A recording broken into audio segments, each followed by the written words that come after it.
Bata pa lang ako, naririnig ko na sa mga matatanda na isa daw ang lugar ng Aklan ang iniiwasan at kinatatakutang puntahan ng mga tao. Sa dahilang pinamumugaran daw ito ng mga aswang, mangkukulam at mambabarang. Kaya kapag sinabi daw na taga-Aklan ang isang tao, ay kaagad na iniiwasan, lalo na sa trabaho.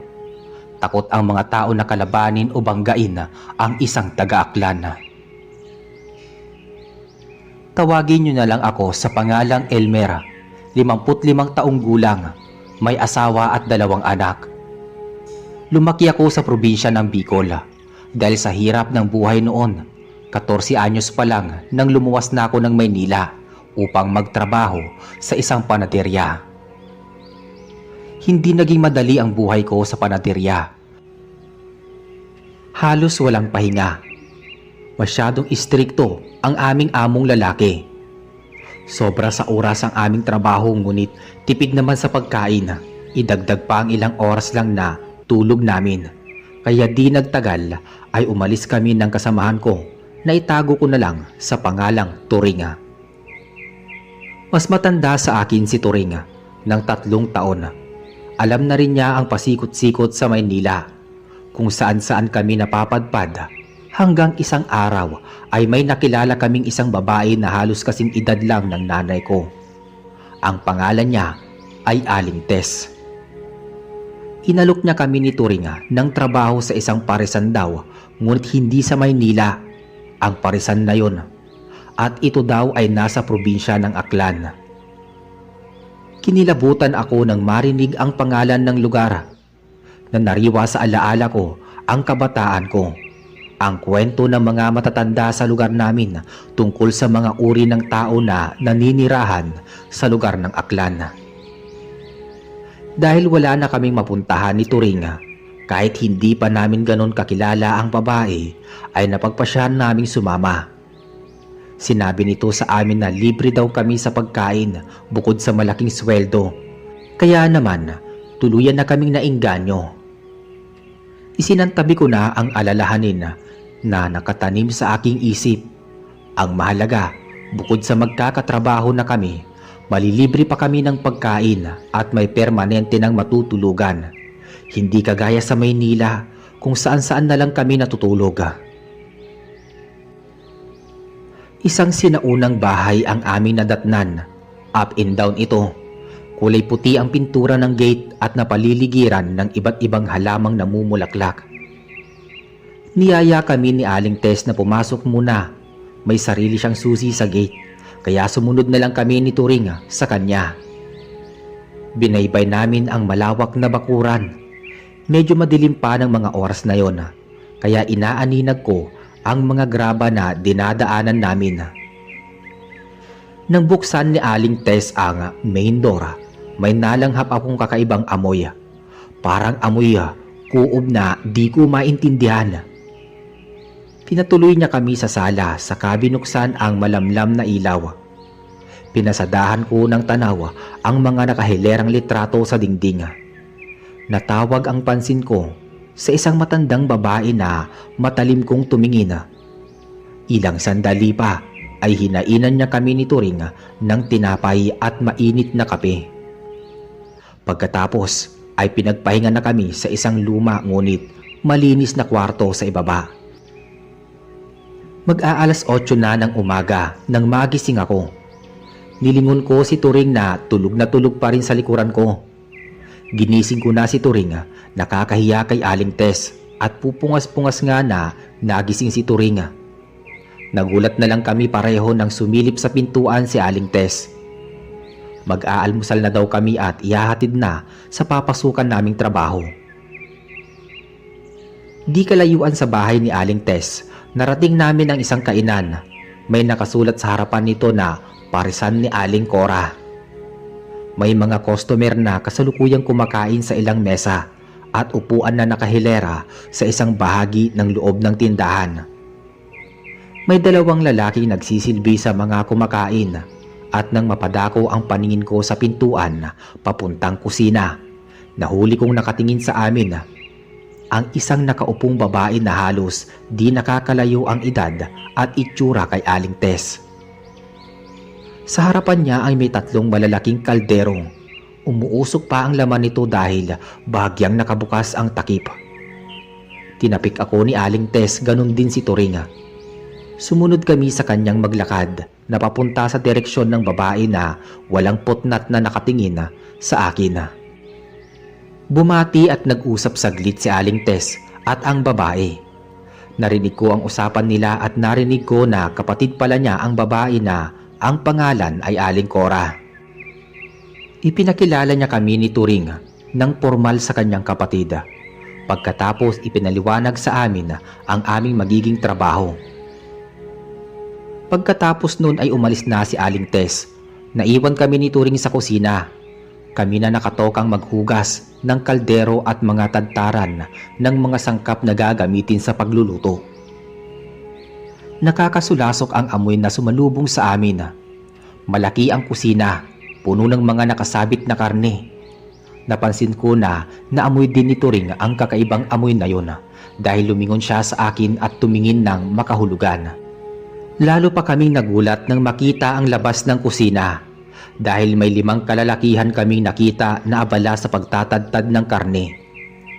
Nakapagtataka lang, may nakaharang na makapal na plastik na nagsisilbing kurtina sa mga kalalakihan. Kakaiba din ang kilos nila na animoy, may mga sariling mundo at blanko ang ekspresyon ng mukha habang nakatingin sa amin. Mag-aalas 12 ng tanghali nang dumagsa ang mga tao sa parisan ni Aling Cora. Ang nagsasandok ng pares, kaming 4 na tauhan ang nag-asikaso sa mga tao. Sa kalagitnaan ng pagkain ng mga kostumera, nagulat kami ni Turing nang may inilabas pang malaking kaldero ang isa sa mga tauhan na nakatoka sa pagtatadtad ng karne. Pawis na pawis ito at napansin ko lang ang maputla nitong balat at talim ng mga mata. Saglit lang siyang sumulyap sa akin pero kinilabutan ako. Sumenya si Aling Cora na dalhin na namin sa mga kostumera ang mga mangkok na kanyang sinandukan. Lumapit kami ni Turing sa kanya. Napakunotno ako ng matitigan ang laman ng mangkok.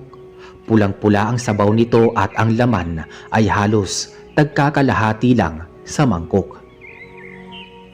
Napansin yata ako ni Aling Cora sa pagkakatigalgal kaya tumikhim siya. Saka ko lang dinampot ang mangkok para ibigay sa mga kumakain. Nakasalubong ko si Turing. Sakto pabalik na siya para kumuha ulit ng mangkok. Di nakaligtas sa paningin ko ang paglunok niya ng laway ng sunod-sunod na alam ko na pareho kami ng iniisip. Lalo pang ginanahan ang mga tao nang makita kong humigop sila ng pulang sabaw. Animoy sarap na sarap sila at gutom na gutom. Pinasadahan ko ng tingin ang lahat ng mapabuntong hininga ako. Kakaiba na ang nararamdaman ko. Parang may gusto nang lumabas sa lalamunan ko. Kaya napatakbo na ako sa kusina. Diretso sa likod bahay kung nasaan ang banyo. Kakalabas ko lang ng pintuan nang mahagip ng mata ko ang 3 kalalakihan na parabang may buhat-buhat silang sako at mabigat ang laman. Dahil sa pagmamadali ay tumuloy ako sa banyo at doon ay tuluyan ko ng iniluwa ang kanina ko pa pinipigil na lumabas.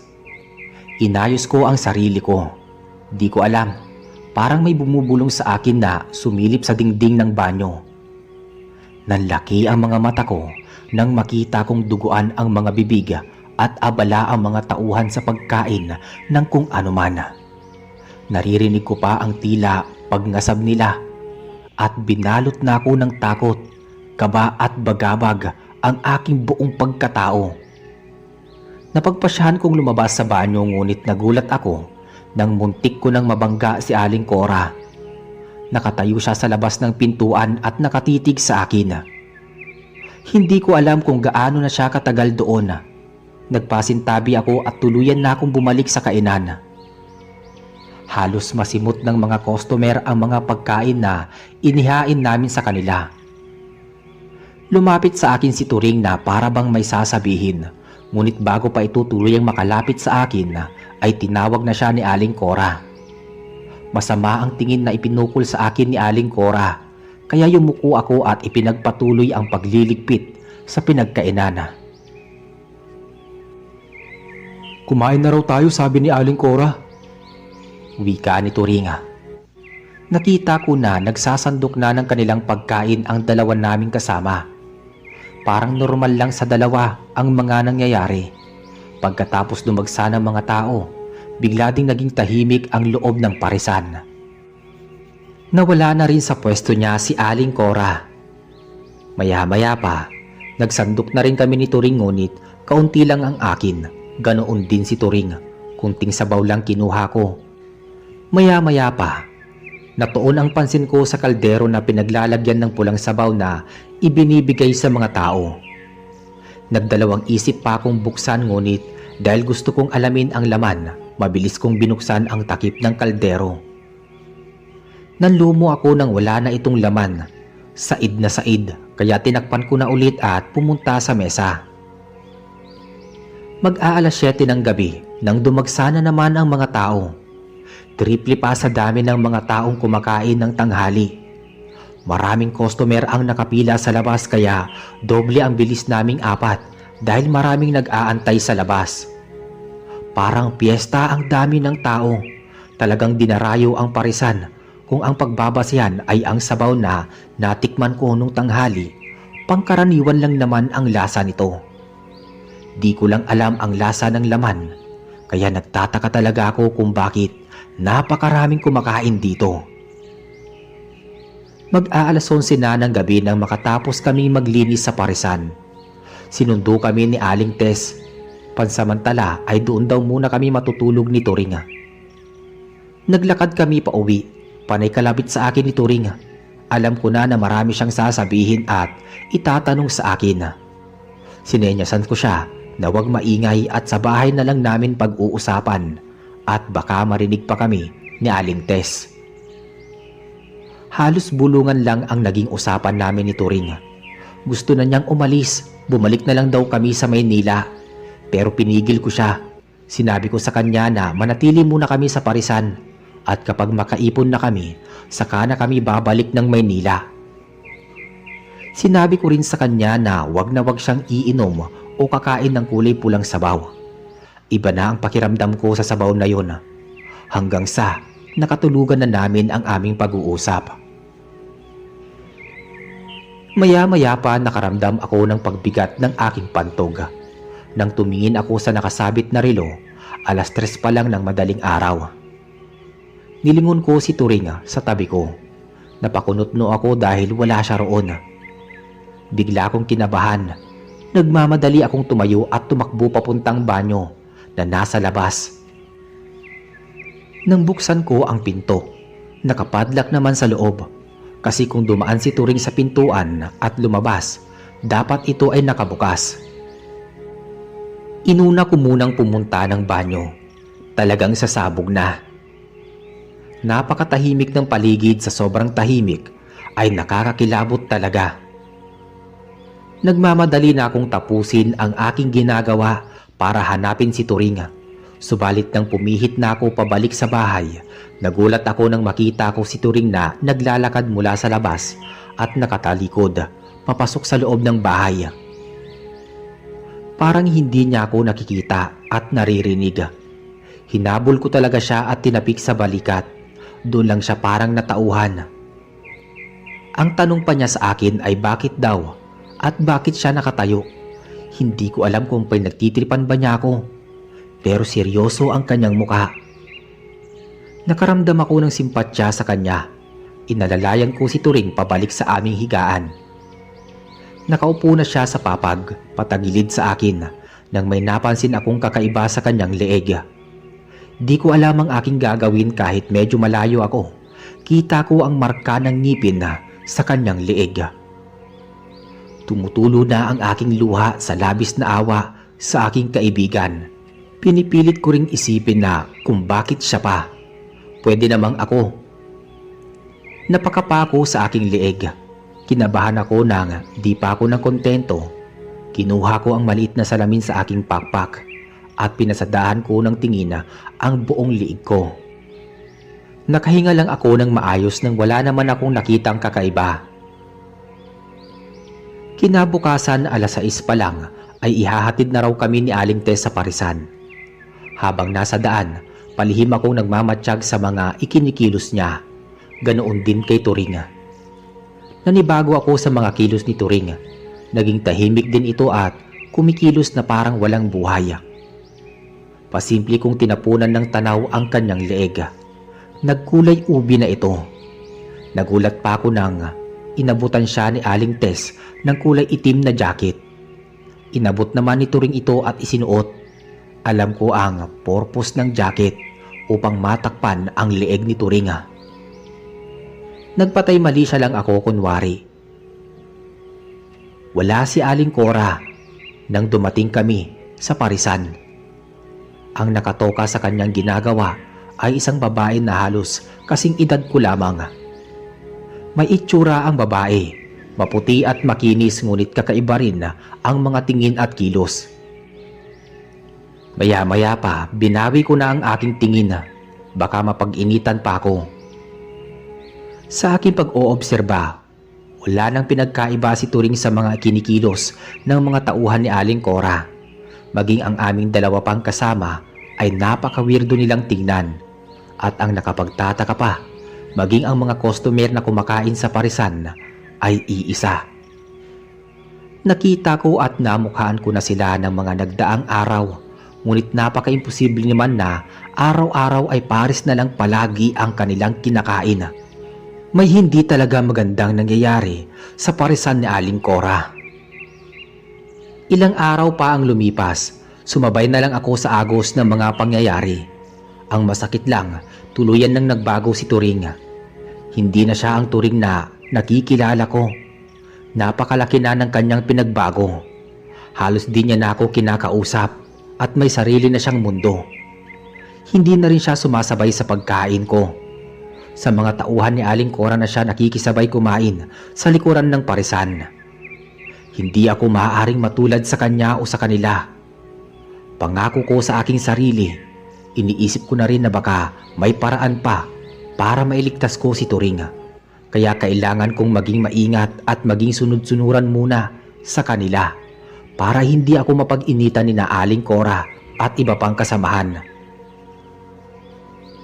Ilang araw pa ang lumipas nang sabihin sa akin ni Aling Tess na hindi ko na makakasama sa pagtulog si Turing.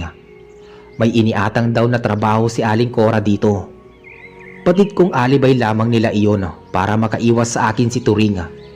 Alam ko na hawak na nila sa leeg ang aking kaibigan. Halos di na ako kinakausap ni Turing sa tuwing nakikita kami sa Parisan. Hanggang sa naging padalang ng padalang ang aming pagkikita. Dahil inatasan na siya sa likod ng Parisan upang maging tagatadtad ng mga karne ng baka. Isang gabi, habang abala kami sa pag-aasikaso sa mga customer, may mga grupo ng kabataan na dumating sa Parisan. May palagay akong mga dayo lang sila. Mga taga-syudad dahil sa mga suot nito, ang pagiging liberated at ang pagkakantsawan at sigawan na parabang nasa sarili nilang lugar.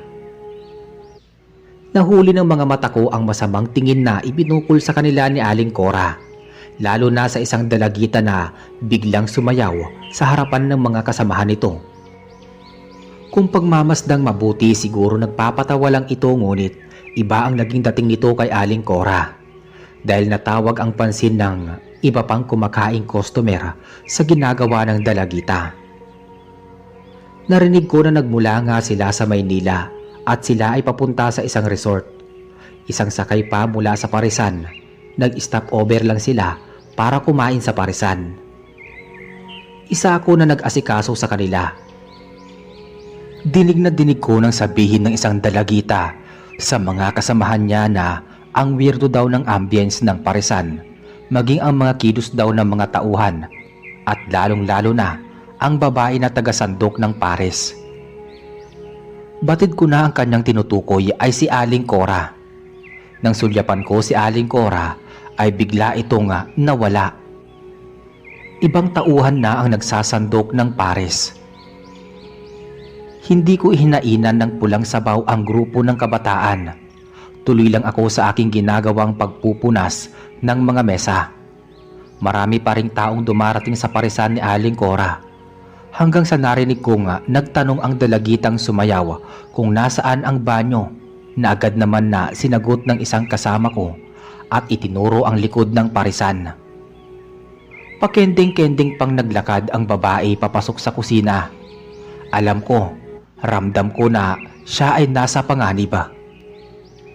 Ilang sandali na ang nakakaraan ay di pa rin bumabalik ang dalagita, kaya nagpasya na ako na sundan ito.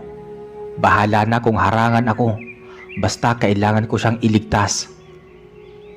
Napakadilim sa kusina na labis kong ipinagtaka dahil hindi nila pinapatay ang ilaw, lalo na kapag ganoong oras na maraming customer. Kinapako ang switch ng ilaw. Di naman ako nabigo, subalit bago ko pa mapadiin ang switch, may naramdaman na akong humawak sa kamay ko. Isang kamay na magaspang. Pagkatapos ay tinakpan ang ilong at bibig ko. Nakaramdam ako ng pagkahilo hanggang sa tuluyan na akong nawalan ng ulirat. Masakit ang ulo ko nang magising ako. Nagpalinga-linga ako. Napagtanto ko na nasa bahay na ako ni Aling Tess. Pinipilit kong alalahanin ang mga nangyari, ngunit mas lalo pang kumikirot ang aking sentido. Kaya marahan ko itong hinimas-himas hanggang sa maging relax ang aking pakiramdam. Mabuti naman at gising ka na pala, Elmer. Mag-almusal ka na muna at marami tayong pag-uusapan. Wika ni Aling Tess sa akin. Seryoso ang mukha niya, lalo tuloy akong nakaramdam ng pagkawirdo. Lumabas muna ako ng bahay para magbanyo, ngunit agad ding napaatras nang may maulinagan akong nag-uusap mula sa di kalayuan. Nakilala ko ang boses ng kausap ni Aling Tess at yun ay walang iba kundi si Aling Cora. Nagtatalo silang dalawa. Narinig ko ang tungkol sa isang babae, maging ang pangalan ko ay nabanggit din. Kaya naman pinagbutihan ko na ang pakikinig upang maging alerto ako sa mga pinaplano nila laban sa akin kung meron man. Ayon kay Aling Cora, dapat daw na maidispatcha na ang katawan ng babae bago pa dumating ang mga pulis. Halata ang kaba sa kanyang boses dahil gumagaralgal ito at walang tigil ng kakalakad na parot parito, habang nakatingin at nakikinig naman sa kanya si Aling Tess. Tama nga ang hinala ko umpisa pa lang na may mali talaga sa kanila. Kung ganun, nasa panganib din ang aking buhay. Sa palagay ko ay wala nang nakakalabas ng buhay sa parisang yon. Alam ko din na may hinalo sila sa sabaw upang balik-balikan ng mga customer ang kanilang pares. Biglang natahimik ang magkapatid sa pag-uusap nila, kaya dahan-dahan na rin akong humakbang papasok sa pintuan. Ayokong mahuli nila akong nakikinig sa kanilang usapan. Subalit, muntik na akong mapasigaw nang may humablot sa kamay ko, sabay takip ng mariina sa aking bibig. Tumakas ka na at lumayo sa lugar na ito, Elmer, habang may pagkakataon ka pa. Umalis ka na. Nagulat ako nang maulinagan ko si Turing. Napatakip ako ng ilong dahil sa masangsang na amoy niya.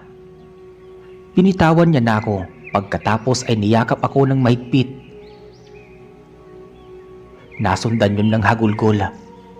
Alam kong hirap na siya. Alam ko yun. Di lang niya alam na palagi ko siyang iniisip. At kung paano kami makakatakas sa lugar na yun na kasama siya. Ayon kay Turing, sinasadya niyang kumilos tulad ng iba pang kasama upang mapaniwala ang mga ito na siya ay tulad na rin nilang aswang. Iniisip din daw niya ang kaligtasan ko, kaya kahit di niya ako gaanong pinapansin na kapag nasa parisan kami, palagi niya akong binabantayan ng palihim. Sobrang kirot sa dibdib ang nararamdaman ko ng mga sandaling yon. Ang kawawa kong kaibigan.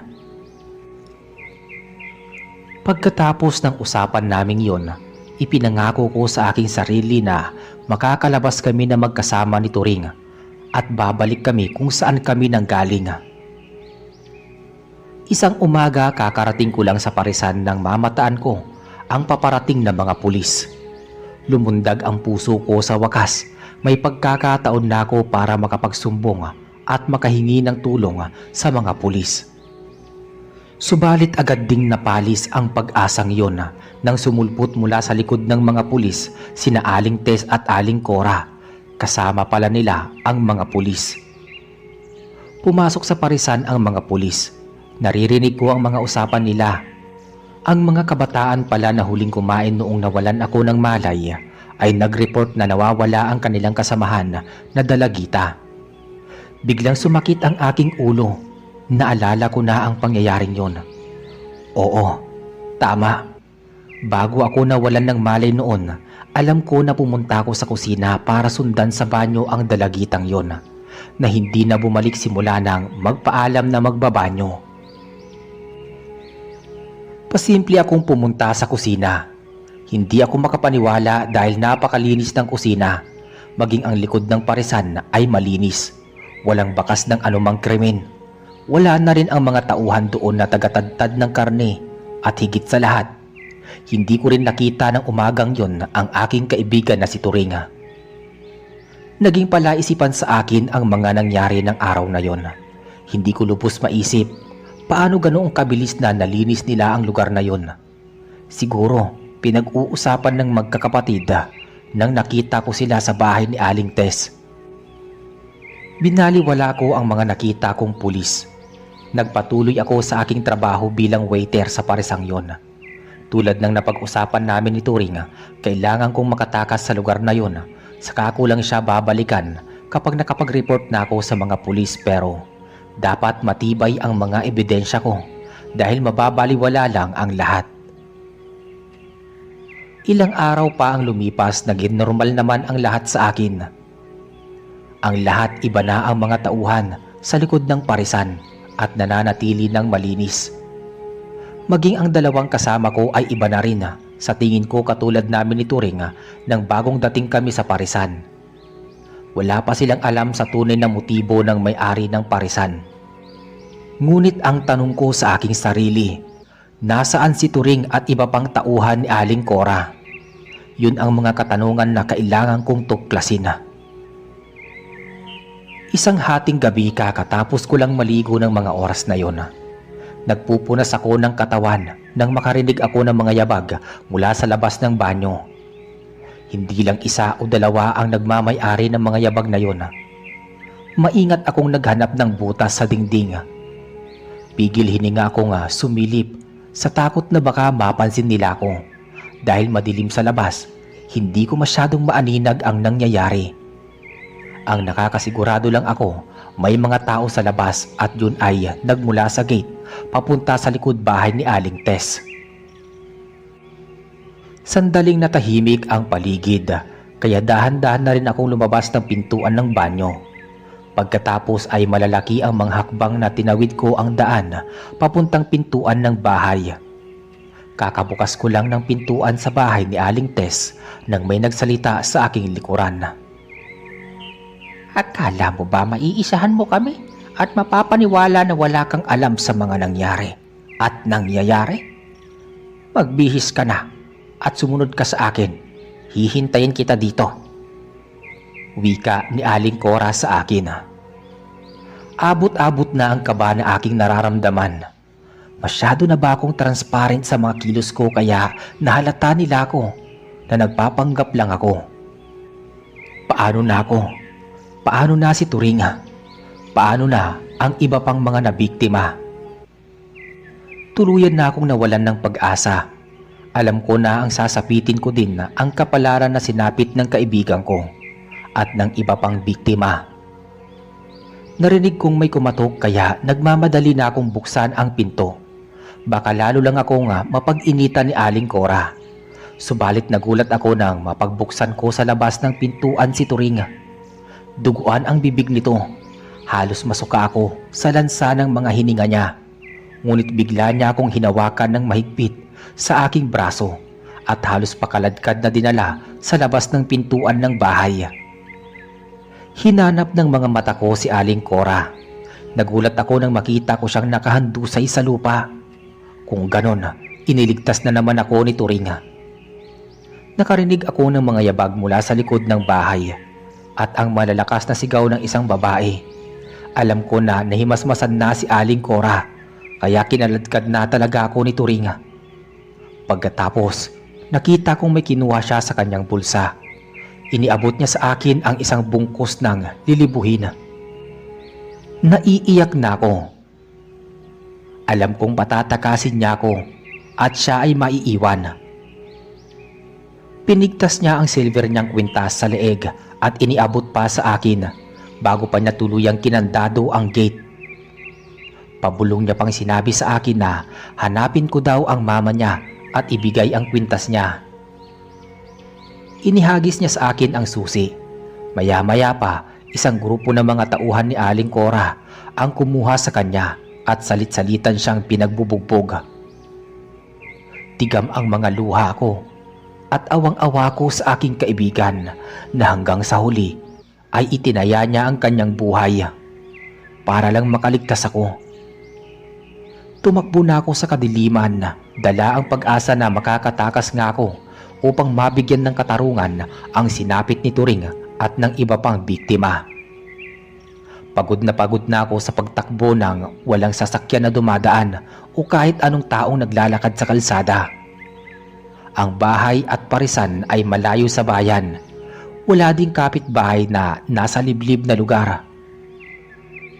Sadyang itinayo ang parisan sa malayo upang marahil walang maging sagabal sa kanilang masamang gawain.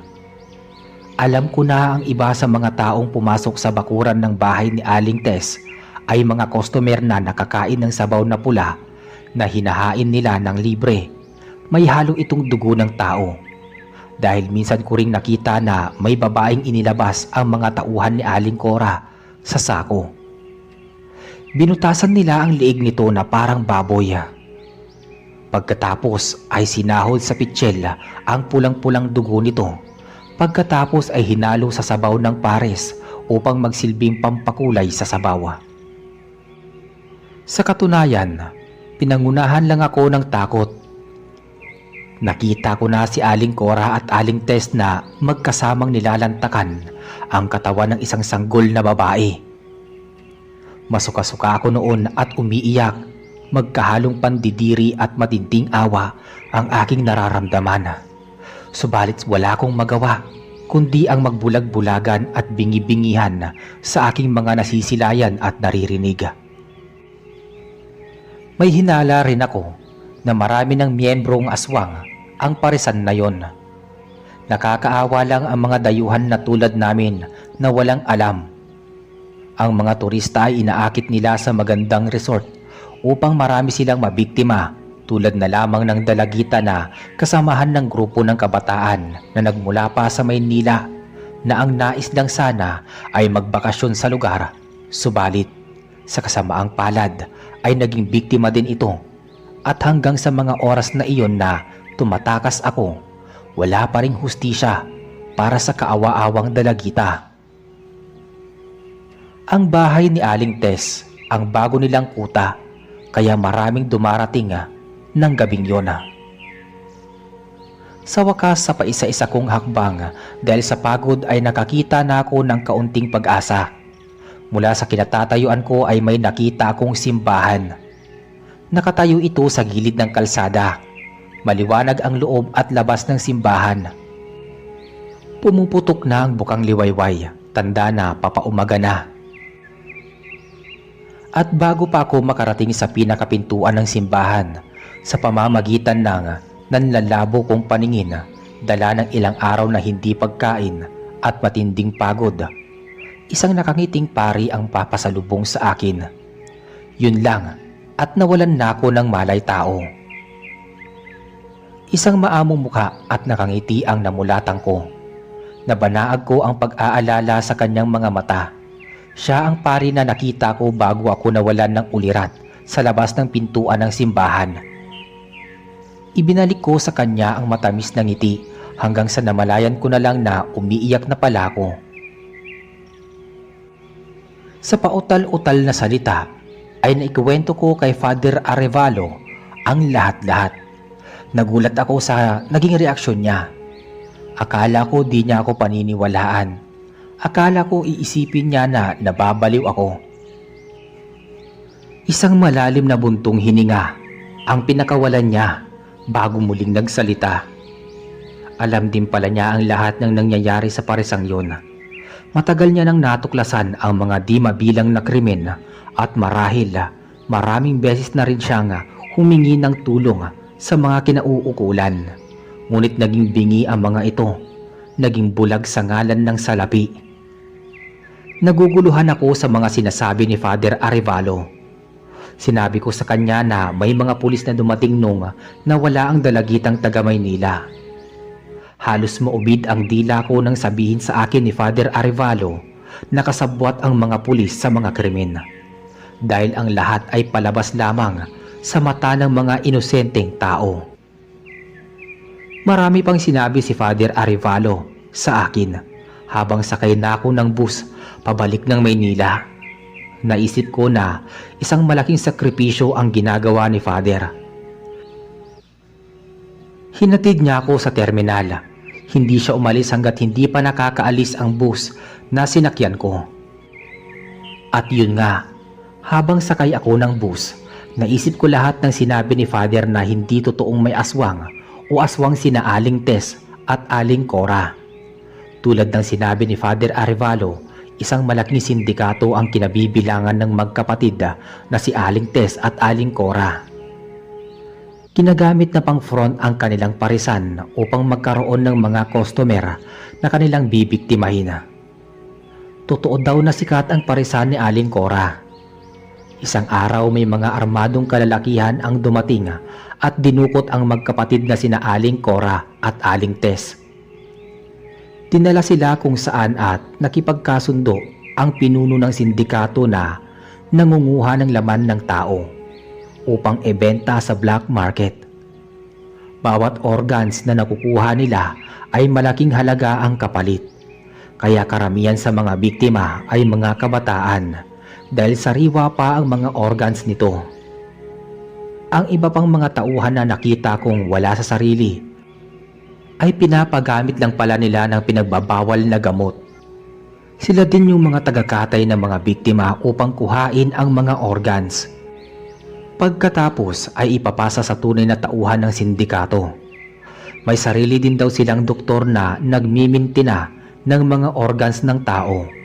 Dahil sa pinakalikod ng parisan ay may mga sikreto at tagong lugar daw doon para mapanatiling malinis at sariwa ang mga organs bago nila ibenta sa black market. Ibig sabihin, biktima din nila si Aling Cora at Aling Tess. Kaya pala walang ibang kasama si Aling Tess sa bahay dahil ang mga magulang at anak niya ay bihag ng mga sindikato. Ayon pa kay Father Arevalo, itinayo ang simbahan na yon para makahakot ng mga tao na magsisimba na sa huli ay magiging biktima din ng sindikato. Tama kayo sa iniisip ninyo. Maging si Father Arevalo ay bihag ng mga sindikato. Kaya pala tuwang-tuwa siya nang makita ako at nagmamadali din niya akong inihatid sa terminal ng bus bago pa matuklasan ng mga sindikato. Marami siyang ibinilin sa akin, dala-dala ko din ang mga ebidensya laban sa mga sindikato. Kapag nagawa ko daw yun, sabi sa akin ni Father, hindi lang siya ang iniligtas ko, kundi lahat ng biniktima tulad na lamang ni na Aling Tess, Aling Cora at kaibigan kong si Turing ang maililigtas ko. Maging ang mga buhay pang mga tauhan, maging ang mga buhay pang tauhan ng hustisya ay mabibigyan pa ng hustisya. Ang mga naging kaya naman laging pasasalamat ko na ligtas akong makarating sa Maynila. Nagmamadali akong makipag-ugnayan, hindi sa kapulisan. Dahil sabi ni Father Arevalo, maraming kasabwat ang sindikato na nagtatrabaho sa gobyerno. Maya-maya pa, nasa harapan na ako ng isang malaki at sikat na TV network upang live na isiwalat ang lahat ng krimen sa Aklan. Masayang-masaya ako nang magtagumpay lahat ng pinlano ni Father Arevalo sa tulong ng media, Sila na ang gumawa ng paraan para makausap ang presidente na agad namang kumilos upang iligtas ang kanyang mamamayan.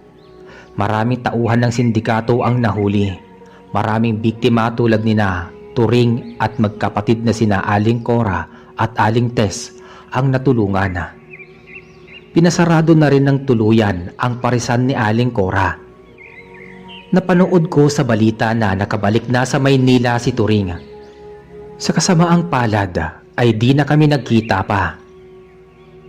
Hanggang sa kasalukuyan, nakatago pa rin sa akin ang kanyang silber na kwintas at umaasa ako na isang araw ay magkukrus ang aming landas.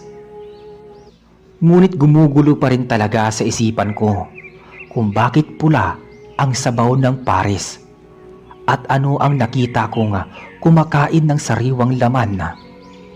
Ang magkapatid na si Aling Tess at Aling Cora.